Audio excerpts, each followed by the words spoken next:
안녕하십니까.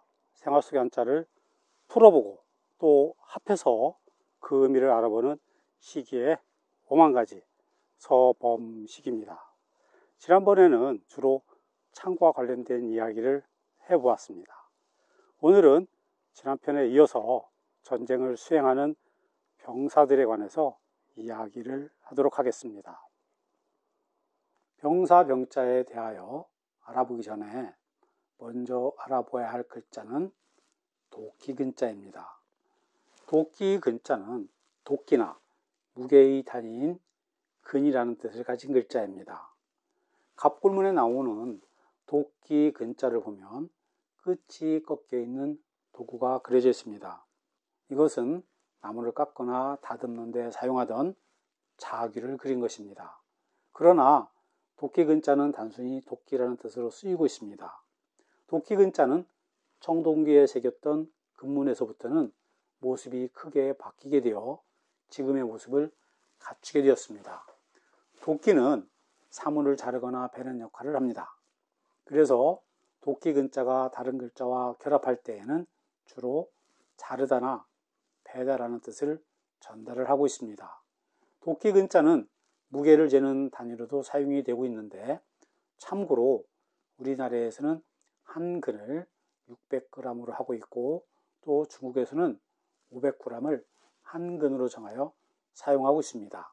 도끼근자가 무게를 재는 단위로 사용되는 이유는 철 제품 제작의 원재료인 덩이새, 즉 철정의 무게가 한 근 정도가 되지 않았나 시기는 조심스럽게 생각을 해봅니다.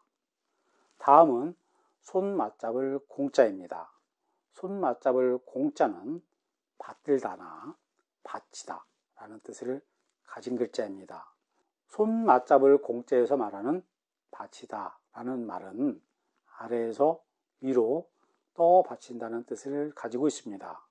이 글자는 양손을 아래에서 위로 올리는 듯한 모습으로 그려져 있습니다.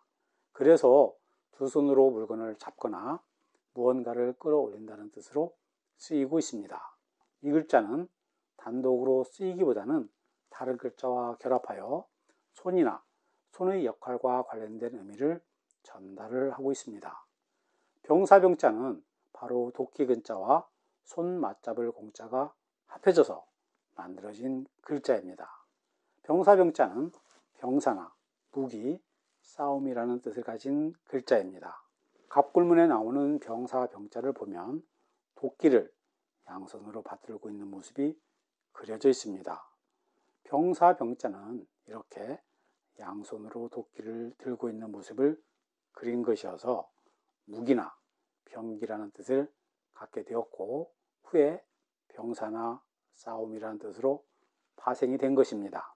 그리고 감옥을 지키는 사람이 휴대했던 손도끼를 그린 선비사자에 대해서는 이미 여러 번 이야기를 했기 때문에 생략을 하도록 하겠습니다. 어떤 사람은 흑토자와 연관을 지어서 땅을 적게 밟고 있는 사람이라고 말을 하는데, 이는 말도 안 되는 말입니다. 병사와 같은 말로 쫄병이라고도 말을 합니다. 쫄병은 한자로 마칠 조자와 병사 병자를 씁니다. 마칠 조자는 마치다나 죽다라는 뜻을 가진 글자입니다. 그런데 왜 군대에서는 계급이 낮은 사람이라는 의미를 가지게 되었을까요? 마칠 졸자의 갑골문을 보면 옷의 자 안에 가로글 효자가 그려져 있습니다. 이것은 관노들이 입던 옷을 그린 것입니다.